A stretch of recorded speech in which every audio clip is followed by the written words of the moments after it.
Yaoulana, c'est Eric et voici votre lecture angélique pour la semaine du 11 au 17 novembre 2019, semaine de pleine lune en taureau, qui sera le mardi 12.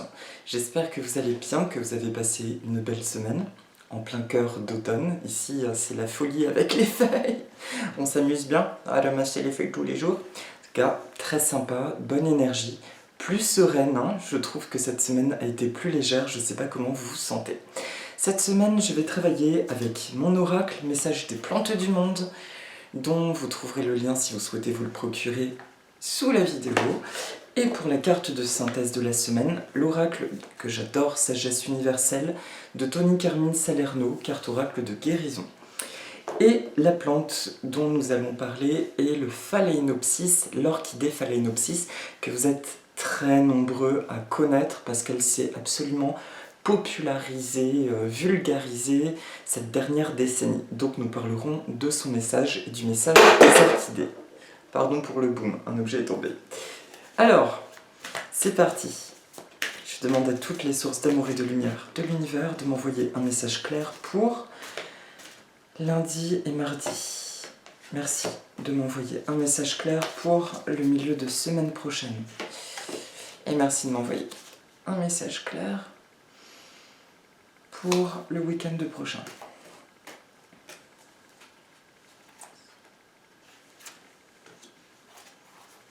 Ok.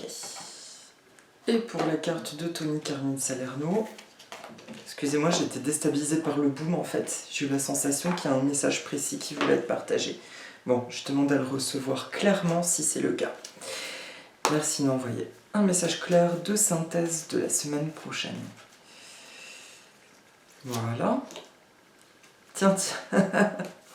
Mais c'est drôle parce que j'ai l'impression que je sors toujours les mêmes cartes, en tout cas très souvent, quand j'utilise un oracle. Alors, nous verrons ce qu'il a à nous transmettre. Très très joli. Donc, pour le début de semaine prochaine, la carte qui apparaît, c'est le rince-bouteille, le Callistémon macropunctatus.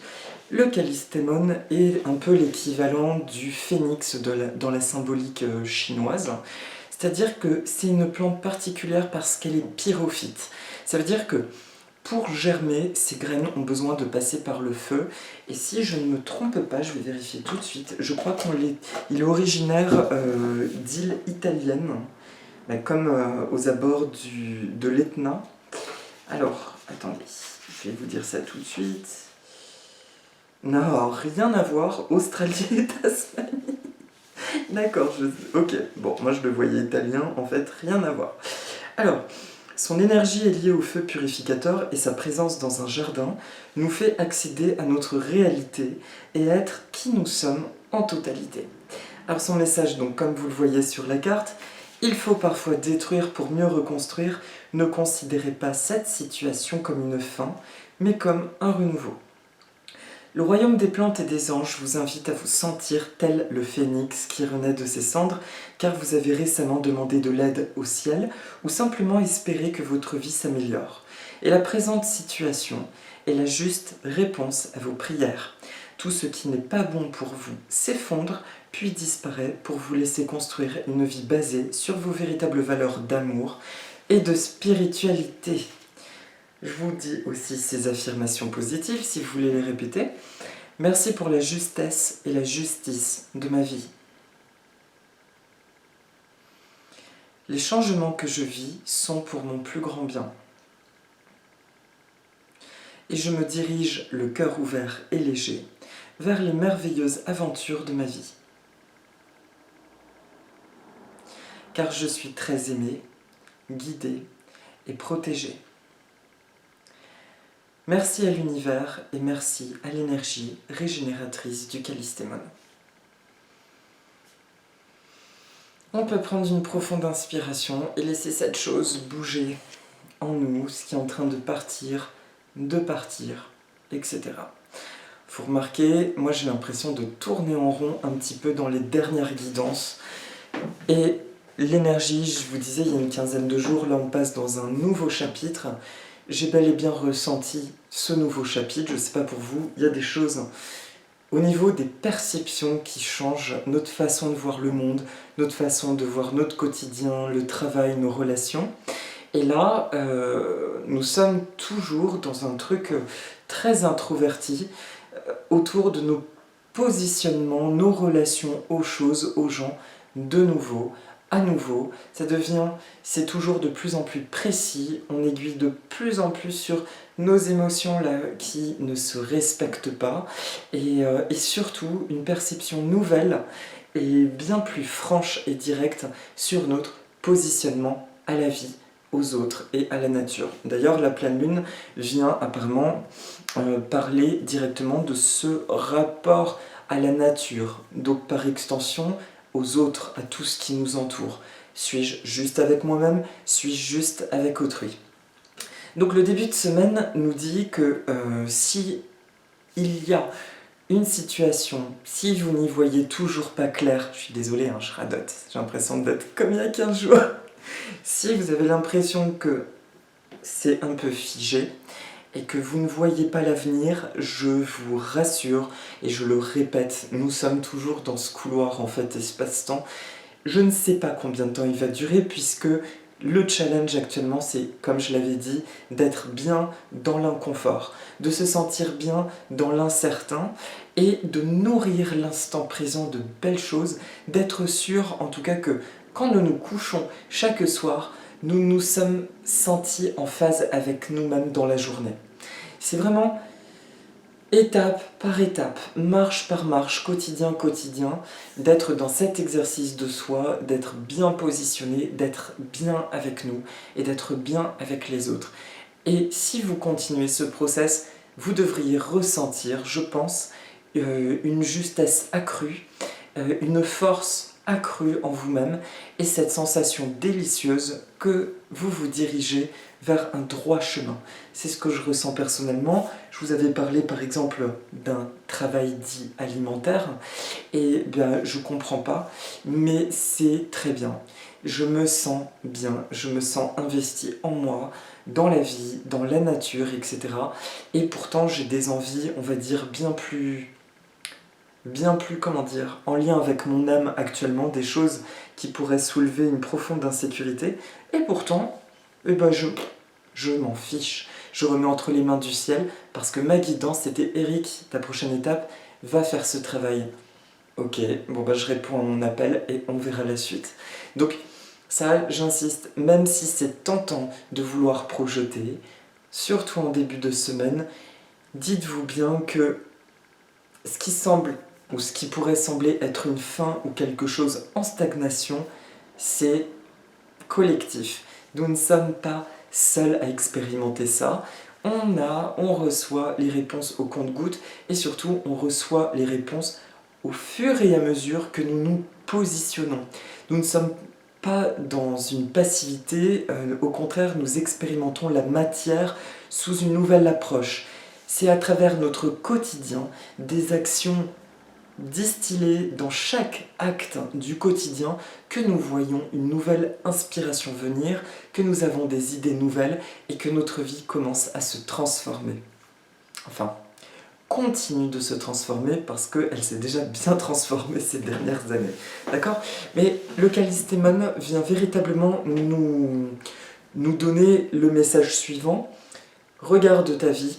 S'il y a quelque chose qui ne te convient pas, c'est une énergie parfaite en début de semaine pour littéralement la laisser partir. Lui, il nous apporte carrément la notion de feu purificateur, à savoir une forme d'intransigeance. En début de semaine prochaine, si quelque chose ne vous convient pas et que ça traîne depuis un moment, stop, on le libère. J'allais dire on le dégage, oui on peut dire je le dégage, je le bénis hors de ma vie, mais en fait je le libère et je me libère. On va voir avec les cartes suivantes, il y a une notion très intéressante à ce propos-là, et notamment dans tout ce qui va être la relation à la nature et la relation aux autres. Pour vous qui regardez ces vidéos, je pense que ça va vous parler, parce que, comme je le dis souvent, ces vidéos parlent à certains et pas à d'autres. C'est juste une question de chemin différent, de famille d'âme, d'énergie similaire ou pas. Pour ceux à qui ça parle, c'est que, entre guillemets, nous ressentons plus ou moins les mêmes choses. Et dans ce cheminement, je vais vous partager un truc qui m'a beaucoup aidé cette semaine. Le milieu de semaine prochaine, nous parle de l'oignon. On parle de l'oignon, ouh, ça pique les yeux. Eh bien en fait ça pique les yeux parce que notre petit oignon, il se protège quand nous allons le couper. Donc déjà c'est bien en conscience de remercier quand on cuisine un oignon, et oui, oui, oui, c'est un être vivant, de faire une petite prière. Moi c'est ce que je fais quand je cuisine mes légumes, je demande qui a envie d'être cuisiné, qui veut bien surtout, et je le remercie. Et je fais une prière pour qu'il ait une magnifique incarnation prochaine. Oui, j'avoue. Et pourtant, j'assume complètement. C'est le simple respect de l'être vivant. L'oignon vient nous dire « Libérez-vous de vos protections, vous êtes divinement guidés, n'ayez aucune crainte. » Le début de semaine donc nous parle de nous positionner, mais nous positionner activement parce qu'il nous demande carrément de laisser aller certaines choses.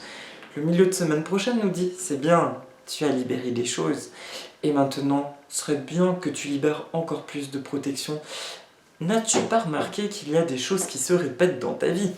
Et n'as-tu pas remarqué que tu n'es pas forcément tranquille, tu ne te sens pas complètement à l'aise dans tous les aspects de ta vie? Eh bien, il est temps juste de regarder ces protections, de les remercier et de leur dire « Je n'ai plus besoin de toi, je suis prêt à avancer maintenant et à être encore plus en totalité. » Et donc, pas besoin de demander si vous avez besoin de mettre des mots sur ces mots MAUX, ou s'il suffit simplement de ressentir en vous ces zones d'ombre et de leur dire, sans chercher à les identifier, « Ai-je besoin de toi encore aujourd'hui ?» Et si ce n'est pas le cas, je te remets entre les mains de l'univers et je choisis une nouvelle lumière dans ma vie. Je choisis de la réceptivité, de la bonté et plein de belles choses. Ok ? Milieu de semaine prochaine, il y a un réel potentiel, en plein dans la pleine lune, de retrouver des nouvelles valeurs, à la fois nouvelles et à la fois hyper anciennes, et de les ancrer dans notre être. D'ailleurs, il y a la vidéo de Bérengère Tapsi Karma dont je vous parle souvent, tout le temps, autour de la pleine lune en taureau, qui est très intéressante et qui a un magnifique complément d'information avec le regard astrologique. Voilà, il y a une phrase qui m'a parlé. C'était quoi? La pleine lune en taureau de 2019, donc c'est dans son almanach, l'almanach de Bérengère et de Madame Delmas. La pleine lune en taureau 2019 nous invite à solder tous nos attachements trop forts ou liens trop émotionnels par l'analyse, Mercure conjoint au Soleil, de leur fonctionnement et le diagnostic du schéma et son implication. Voilà, donc en gros, on passe à autre chose. Donc milieu de semaine, ok, en plein toujours dans les influences de cette pleine lune. L'intitulé de cette pleine lune, c'est « Le bonheur est dans le pré ». Ça, c'est plutôt sympa. À savoir, bien sûr, notre relation à la nature, etc. Et à la nature humaine. C'est intéressant. Le milieu de semaine, il est bien possible que nous ayons des prises de conscience encore, peut-être des petites zones de jugement par rapport à autrui, et aussi une observation beaucoup plus limpide des mécanismes d'autrui, de mécanismes qui pourraient sembler être de la manipulation, de la peur tout simplement, des personnes que nous côtoyons, et un nouveau positionnement de notre part, beaucoup plus ancré, beaucoup plus droit, beaucoup plus équilibré, et donc une aptitude à remettre les choses à leur juste place par rapport à notre vérité. D'accord ? Donc milieu de semaine prochaine, on se fait confiance, on n'a plus besoin en fait de nos protections pour agir avec le cœur. Au contraire, plus nous agissons avec le cœur, plus nous sommes en sécurité. Plus nous disons notre vérité de cœur, plus nous sommes honorés, respectés, et plus nos relations du coup prennent une tournure intéressante et dans le cœur. Voilà, est-ce que j'ai autre chose à dire pour le milieu de semaine prochaine? Non. Il y a vraiment cette notion de libérer vous de vos protections. Alors, ok, on me dit de le dire maintenant, le fameux truc que je voulais vous dire, c'est qu'en fait, j'ai pris conscience cette semaine, et ça je sens que ça va parler à beaucoup de personnes, parce que beaucoup de personnes qui sont thérapeutes, ou quand je dis thérapeute, c'est pas forcément professionnel, c'est que naturellement, ce sont des personnes qui vont être dans l'aide, etc. Nanan, nanan. Eh bien déjà, moi, mon travail à côté de mes disciplines de thérapeute, de praticien feng shui, etc., eh bien, il y a un nouvel équilibre qui s'est installé parce que, comme je vous disais, je travaille avec les plantes, eh bien, je ne travaille plus avec les problèmes des gens, je travaille avec les envies des gens. Et c'est une véritable bouffée d'oxygène, un équilibre en fait, qui me ressource et qui me permet d'être encore mieux dans les soins que je pratique à côté et les guidances. Et c'est merveilleux parce que je me rends compte à quel point, certes, je suis rémunérée en tant que thérapeute, mais malgré tout, dans la dynamique purement concrète, incarnée, j'ai l'impression que ma valeur professionnelle tourne autour du mal-être des gens. Et donc, en tant que personne sensible, empathe, j'ai aussi besoin de couleur, de légèreté. Et c'est par ce travail que je m'en rends compte. Et conseiller les gens sur quelle plante leur conviendrait pour des raisons très terre-à-terre, hein, de conditions de culture, mais aussi des sensibilités d'âme, je trouve un équilibre merveilleux. Je me disais, ah ouais, là j'y ai mon ikigai, ce fameux appel japonais, cette joie de vivre en fait, ça nourrit cette joie intérieure que d'être dans la nature et de parler nature et de conseiller nature, etc. Et j'ai pris conscience d'une chose dans les relations humaines, c'est que à force de côtoyer des personnes en soins, chose que j'aime beaucoup, mais je me suis un peu égaré et du coup, je me rendais pas compte, même si je me respecte de plus en plus, dans mes relations c'est de plus en plus fluide, mais que bien souvent dans mes relations, je vais me positionner encore en thérapeute sans le faire exprès. Comment dire, je vais jamais poser une action, je vais jamais faire un soin à une personne qui ne me le demande pas, ça c'est un fait et je le dis toujours à mes amis. Ne donne pas de conseils à une personne qui ne te le demande pas, qui n'a pas envie de le recevoir, parce que c'est peut-être pas en accord avec elle-même, elle a son chemin à suivre. Donc ça, je suis ok. Mais j'ai des amis avec qui le truc s'installe, où il y a une espèce de communication, où ils vont être demandeurs, amis ou pas amis d'ailleurs, des personnes, je veux dire, que je côtoie sabrement. Et ça va tellement loin que j'ai développé cette attitude de thérapeute naturel où j'ai laissé ma valeur de côté. Et ça devient problématique parce que je suis dans l'oubli de moi et j'en ai développé une espèce de solitude dans certains aspects. Et ce que je veux vous dire à travers cette expérience, c'est que je me suis rendu compte, j'étais dans une situation où j'ai senti une profonde solitude au milieu de personnes et je me suis dit, il y a un truc qui va pas. Et c'est quoi ce truc qui va pas? Et ma guidance m'a dit, mais en fait Eric, arrête d'aller vers les autres. Laisse les autres venir vers toi, tout simplement. Et à ce moment-là, j'ai compris, j'ai vu tout le positionnement, que j'étais dans une démarche, dès que je rencontre des nouvelles personnes, d'interrogation, de questionnement, etc. Et qu'en fait, c'était pas juste parce que je m'oubliais littéralement, que je voulais bien faire, etc. Et qu'il s'agissait tout simplement d'équilibrer les relations en étant dans mon univers et en me disant cette simple phrase, mes relations sont parfaitement équilibrées. Je reçois autant que je donne. Je reçois autant que je donne. Je le répète, je reçois autant que je donne. Voilà. Donc ça c'est hyper important parce que je pensais que c'était réglé depuis des années. Et pourtant, sous certains aspects, ça m'est remonté à la figure et j'ai bien compris qu'une partie de sentiments, parfois d'isolement ou d'incompréhension, était simplement liée au fait que je voulais tellement apporter de bonnes choses aux autres que blabla, et toi, nanan, qui es-tu, nanan. Et en fait, et moi, personne ne s'intéresse à moi. Franchement, il y a des moments où ça nous casse les bonbons et on se dit, mais des relations où on ne s'intéresse pas à toi, mais pourquoi vais-je y rester? Eh bien mon petit Eric, c'est simplement lié à une blessure de reconnaissance passée. Donc tu la reconnais, tu la remercies, tu passes à autre chose et tu remercies pour les merveilleuses relations qui arrivent maintenant. Voilà, je tenais à faire cet aparté un peu dense et notamment parlant de mon vécu parce que c'est un partage et les personnes dont mes vidéos apportent quelque chose souvent me remercient pour ces partages et pour moi c'est important, ça me fait du bien aussi parce que c'est pas forcément facile à vivre.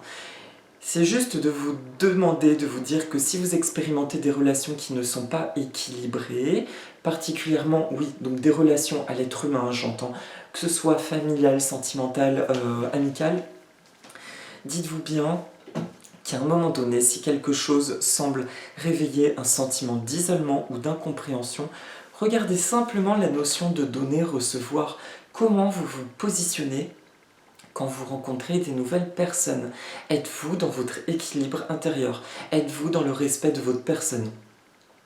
Ou êtes-vous dans un don excessif, tout simplement parce que vous avez encore du jugement vis-à-vis de vous-même et que c'est un moyen d'empêcher la personne d'avoir accès à qui vous êtes véritablement. D'accord? Donc, on continue de se lâcher la grappe et surtout en milieu de semaine prochaine, on se dit tout va bien dans mon monde, je peux être qui je suis en totalité et je suis qui je suis en étant aimé pour ce que je suis en totalité. Et je laisse le monde me découvrir au même titre que je prends plaisir à découvrir autrui. Voilà, j'entends juste merci et merci à l'oignon. Et pour la fin de semaine prochaine, la carte qui ressort, c'est l'herbe à écouvillon. L'herbe à écouvillon, le Pennisetum vitatum, si vous vous sentez guidé vers un lieu, allez-y, quelque chose de fabuleux vous y attend. Or là, on bascule vers une autre énergie. L'herbe à écouvillon nous dit, donc c'est très clair comme message, si vous sentez un appel géographique, c'est qu'il y a vraiment quelque chose à y vivre. Si vous êtes dans une interrogation de déménagement, allez-y. S'il y a... Alors excusez-moi, c'est juste un coup de fatigue, du coup je vous cache pas que j'ai la tête qui tourne un petit peu. Si vous ressentez un appel vers une nouvelle situation, bref, il y a un vent de changement, un vent de nouveauté. Le début de semaine, là on me reparle du début de semaine, de notions de destruction, de situation, que ce soit relationnel ou professionnel. S'il y a une situation qui ne vous convient plus, les énergies sont propices pour la squeezer en fait, la pénir hors de notre vie et d'ouvrir le champ des potentiels. Le milieu de semaine à travers la protection, donc il y a eu un long aparté sur les relations, mais les protections aussi par rapport à ce que la vie a envie de nous offrir professionnellement, relationnellement. On nous enclenche, on nous engage vers un nouveau changement. Et pour la fin de semaine prochaine, l'herbe à écouvillon nous dit qu'il y aura potentiellement des opportunités, des intuitions nouvelles autour d'un changement à mettre en place dans notre vie. Alors, de quel titre est-il? Est-ce que c'est un changement? C'est un changement de situation. Pour moi, là, on est vraiment dans une vibration très très relationnelle. Est-ce que c'est quelque chose, c'est pas forcément géographique, mais ça peut être professionnel, ça peut être le moment de poser des nouvelles bases, de faire des recherches sur quelque chose qui vous appelle, une nouvelle profession, etc. Mais ça peut aussi être comment dire, un changement dans le cadre relationnel. Alors sentimentalement, il peut simplement s'agir d'avoir une conversation un peu mise en place de ce qui ne va pas pour nous et d'être à l'écoute de l'autre, d'avoir conscience en tout cas que l'autre vit son expérience en tant qu'individu, nous aussi, et dans quelle mesure nous sommes capables, avec amour, de consolider ces différences. Il y a vraiment une opportunité le week-end prochain de consolider nos différences et de ne pas nous voir avec nos défauts et de ne pas tomber dans le piège de l'ego qui nous dit l'autre quelque part ne me veut pas du bien. De nous rappeler que nous sommes juste différents avec notre évolution différente et que là, en tout cas, sur cette vibration de pleine lune, il y a une véritable opportunité de consolider les choses ou de reconnaître que nous n'avons plus envie de partager l'aventure ensemble, mais avec le cœur. D'accord? Il y a en tout cas un effet de clarification, je sens très très global sur toute la semaine prochaine et qui va se concrétiser le week-end prochain. Donc, pour être clair, week-end prochain, soit vous avez envie d'aller quelque part, ne serait-ce que pour une balade de week-end, et vous y allez et c'est merveilleux, c'est parce qu'il y a une vibration qui va vous faire beaucoup de bien, soit vous sentez un changement au niveau relationnel ou professionnel, et soyez à l'écoute de vos actions, allez-y. Allez où votre ikigai vous parle, cette force intérieure, cette envie. Qu'est-ce qui là vous donne envie d'avoir envie? Qu'est-ce qui vous fait vibrer? Voilà. Voilà pour les 3 temps de la semaine. Et pour la carte de synthèse, c'est une carte que j'aime beaucoup, l'arbre magique. L'arbre magique avec cette grande étoile qui scintille. L'arbre symbolise l'ancrage. C'est l'exemple parfait pour moi de ce que nous avons à incarner, être dans une belle expérience très terrestre tout simplement, tout en ayant cette capacité à écouter le divin qui circule en nous, et d'être dans cet équilibre, et d'écouter les signes, d'écouter notre cœur pour mieux avancer dans le concret de notre vie. Et puis, sur cette représentation, il y a cette étoile à 5 branches, évoquant le pentacle, la protection et aussi la roue des 5 éléments, air, terre, eau. Alors, ouais, moi je parle plus en éléments chinois. Feu, terre, métal, eau, bois. Pour moi, c'est la roue parfaite. Si ces 5 éléments sont vibrants, nous, au milieu, notre esprit s'épanouit. Et ça rejoint complètement ce que dit Bérengère avec notre rapport à la nature. Si cette étoile se situe au niveau du feuillage de l'arbre, ça veut dire que ça se situe au niveau des ramifications de notre être, notre connexion au divin. Donc, en synthèse de la semaine, il y a vraiment tout ce que nous allons... Excusez-moi, j'essaye d'être clair parce que j'ai l'impression de... J'espère que la vidéo est claire cette semaine. Tout ce que nous allons libérer cette semaine, tout ce que nous allons positionner, tout ce que nous allons mettre en lumière et va renforcer notre relation à la nature avec un grand N, à savoir notre vérité, notre nature profonde et notre lien avec la nature qui nous entoure. Et ça peut paraître un peu cuit-cuit, les petits oiseaux, ça peut ne pas être clair cette notion. On est en train de retrouver notre rapport à la terre nourricière. Donc ça peut impliquer aussi des prises de conscience sur notre rapport à l'alimentation, la notion de prendre soin de soi et la notion de prendre soin de l'autre. Et de nous rendre compte de plus en plus que les attitudes que nous avions pu avoir de l'ego, elles n'ont vraiment plus leur place. Je ne sais pas pour vous, moi je m'en rends compte de plus en plus. Il y a encore 1 an de ça, quand quelqu'un me chiffonnait, l'attitude de quelqu'un me chiffonnait, me faisait mal et que je ressentais franchement des pensées très négatives, j'ai toujours su les envoyer, les bénir hors de ma vie en souhaitant le meilleur à la personne, mais j'étais quand même dans une forme de dualité.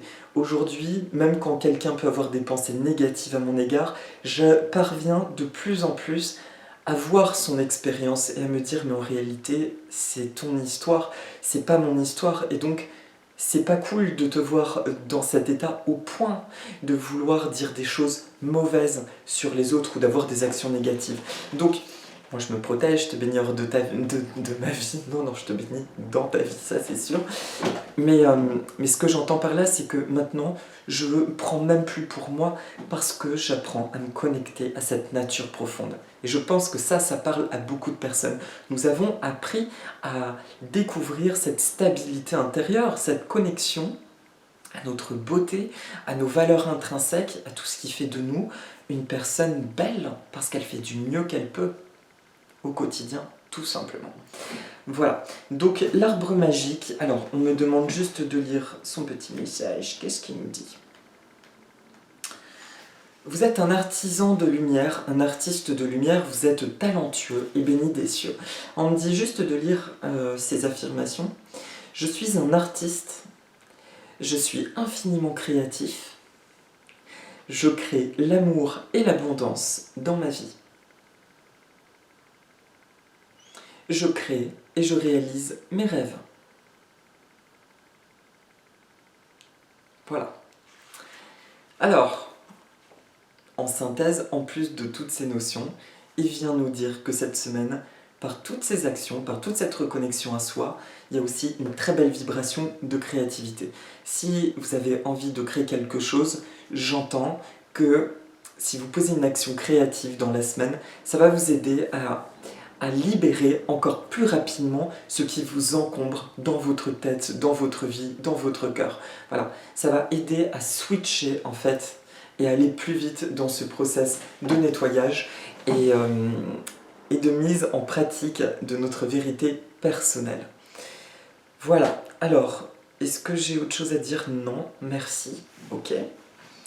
Tout va bien. Alors, c'est terminé pour la guidance de la semaine. Alors, je suis désolée, par contre, justement avec ce travail, j'ai un équilibre nouveau à trouver. Et moi, j'expérimente l'équilibrage purement physique pour sortir de la fatigue, parce que du coup, c'est merveilleux et en même temps, j'ai un respect à un équilibre nouveau à trouver au niveau physique. Donc là, c'est un petit peu... je m'endormirai presque devant la caméra. Pour la méditation, donc, je vais faire apparaître le phalaenopsis.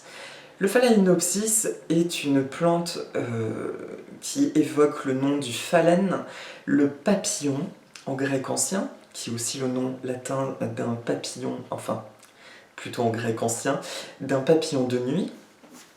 Le phalaenopsis, en fait, c'est parce que le botaniste qui l'avait découvert, dont je ne connais pas le nom, j'ai oublié son nom, en fait, quand il avait observé au loin dans sa longue vue, il croyait voir des nuées de papillons. Et donc c'est pour ça qu'on a donné ce nom de phalène. Et je crois, la spécificité de chaque orchidée, c'est qu'elle est reproduite par une espèce particulière d'insectes. Et c'est d'ailleurs pour ça que pendant longtemps, elles étaient très rares, parce qu'on les fécondait manuellement, enfin on a mis beaucoup de temps avant de comprendre comment les féconder, puis aujourd'hui c'est du in vitro, c'est pour ça qu'on trouve des plantes à des prix absolument abordables. Le phalaenopsis est une des premières orchidées qui a été donc commercialisée, et le mot orchidée vient du grec ancien orchis qui signifie testicule. Oui, c'est pas très glamour. Et parce que certaines orchidées ont ce qu'on appelle des pseudobulbes, des espèces de tiges charnues qui évoquaient, pour certains botanistes bien pensants, les testicules. Voilà. C'est un symbole de virilité dans la Grèce antique, de force chez les Aztèques, qui faisaient un mélange de vanille par exemple et de chocolat, et qui faisait une espèce d'onguent en fait, considéré comme renforçant l'énergie vitale. Donc, dans beaucoup de cultures, l'orchidée est à la fois un symbole de force, bizarrement de virilité, et d'élégance, de raffinement et de grâce absolue. Donc il y a vraiment cette double vision des choses. Et le phalaenopsis, alors il est dans mon oracle, mais là, il me transmet un message qui n'est pas exactement celui de l'oracle, qui parle surtout de la grâce, de la beauté. Là, il vient nous transmettre ce message d'équilibre entre nos parties très très féminines et nos parties très très très masculines. Très féminines parce que nous sommes actuellement en train de glaner des qualités d'âme, une beauté en nous qui est juste merveilleuse, qui nous donne encore plus envie de nous honorer, de nous aimer, de nous respecter. CF, ce que je disais tout à l'heure sur le fait d'arrêter forcément d'aller tout le temps vers les autres, d'équilibrer le donner-recevoir, parce que vous êtes des personnes magnifiques, vous méritez que les gens viennent vers vous, prennent le temps de vous découvrir, vous méritez nous méritons des relations belles et harmonieuses, d'accord? Donc il vient en fait nous apporter cette notion de « regarde ta beauté, arrête-toi ». Tu as peut-être un petit bourrelet ci, ou je sais pas, un petit défaut machin, mais accepte ta nature telle qu'elle est. Tu es beau, tu es belle, telle que tu es. Et c'est amplement suffisant. Et cette beauté est suffisante pour attirer la bienveillance et l'amour surtout. Nous sommes tous méritants, d'accord? Nous avons tous des merveilleuses qualités d'âme. Et à côté de ça, l'orchidée nous parle de cette force qui est en nous, qui est pour le coup très masculine, très yang, cette force qui, une fois que nous avons entendu notre intuition, nous permet de poser une action concrète dans les choses. Et donc, C'est un parfait équilibre entre cette grâce en nous et la capacité à agir quand nous ressentons que c'est juste, et à agir depuis notre cœur, et non plus du tout à agir par rapport aux autres et au regard d'autrui. Voilà, il y a une force, mais un geyser d'énergie énorme. Je vous dis, pour moi, le mot Ikigai, A-K-I-G-A-I, j'en ai parlé il y a à peu près un mois de ça. Cet Ikigai, c'est ce qui signifie le fait de se réveiller en joie. Qu'est-ce qui nous met en joie dans la vie? Moi, mon Ikigai, c'est entre autres les plantes, les animaux et le bien-être, en fait. Et la couleur, mettre de la couleur partout. Eh bien, trouvons notre Ikigai. Et une fois que nous l'avons, et que nous posons des actions pour le pratiquer, le vivre au quotidien, croyez-moi que vous allez rayonner un truc, mais génialissime, et que forcément, vous devenez un aimant à Ikigai similaire. Et c'est là qu'on peut dire que nous attirons des relations, des synchronicités, quel que soit l'aspect de notre vie. Moi, je parle plus de travail et de relations parce que ce sont mes thématiques du moment. Mais quel que soit le truc, on attire ce qu'on vibre. Donc, plus j'honore ma valeur personnelle, et plus j'attire des valeurs personnelles similaires. Aussi bien des expériences similaires que des personnes similaires. Voilà, donc merci Phalaenopsis pour ta présence. Et maintenant, je vous propose de faire les affirmations positives. Pour ceux qui découvrent les vidéos, je les fais en français et en grec. Pour ceux qui ont envie de les faire, parce que pour moi le grec a une résonance aussi énergétique particulière, même si vous ne le comprenez pas, c'est pas grave. Juste le fait de l'entendre dans une autre langue, ça, pour moi, le fait de pratiquer plusieurs langues, je ressens que ça maintient mon ouverture sur le monde, sur d'autres cultures, et donc cette capacité à être dans l'acceptation de la différence, tout simplement. Voilà. Et puis ce qui est différent est un enrichissement pour moi. C'est ça qui est bien. C'est parti. Alors, je vous propose en fait juste de respirer 2-3 fois profondément, de visualiser qu'une brume rose, un joli rose, peut-être un peu de jaune si ça vous parle, sort de cette orchidée sur l'image et vient vers vous. Il circule en vous. Et d'abord, il vient purifier vos énergies et ensuite, il se diffuse autour de vous comme une brume en fait. Il y a c'est comme de la barbe à papa, on est dans la barbe à papa.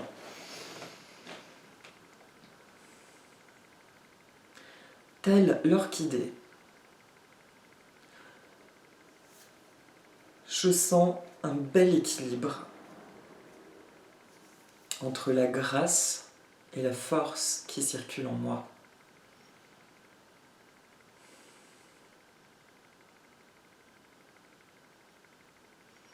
Όπως την ορχιδέα, η ομορφία, η ελαφρεία και η δύναμη είναι ακριβώς μέτρητα στη ζωή μου.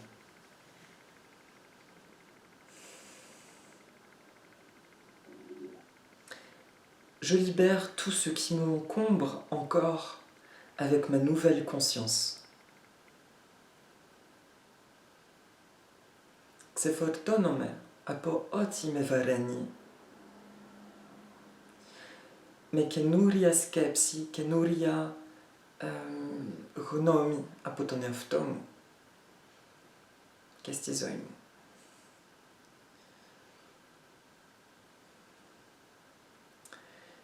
Les différents aspects de ma vie s'harmonisent chaque jour un peu plus, beaucoup plus. Κάθε μέρα της ζωής μου παίρνει μια πολύ σωστή θέση κάθε μέρα, παραπάνω και πάρα πολύ.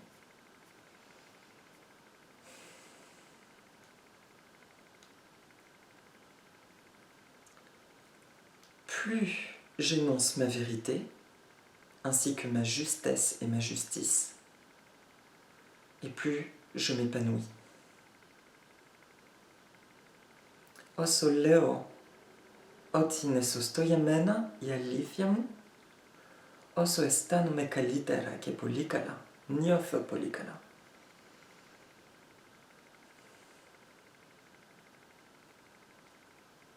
Je suis une personne qui incarne l'acceptation, le partage, l'amour et la lumière. Et j'en reçois tout autant. Imena atomo, Pukatalavani,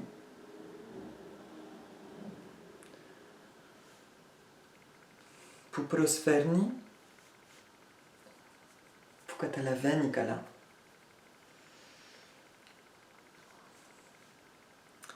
Puine agapikafos, Kezi Olaftata Brahmata. Tout va bien dans ma vie. Je traverse cette semaine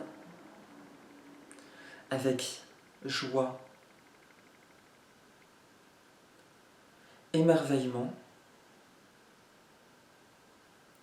force et nouvelle vision de la vie. Pernau aftitinaf domada, mekenuria vinami,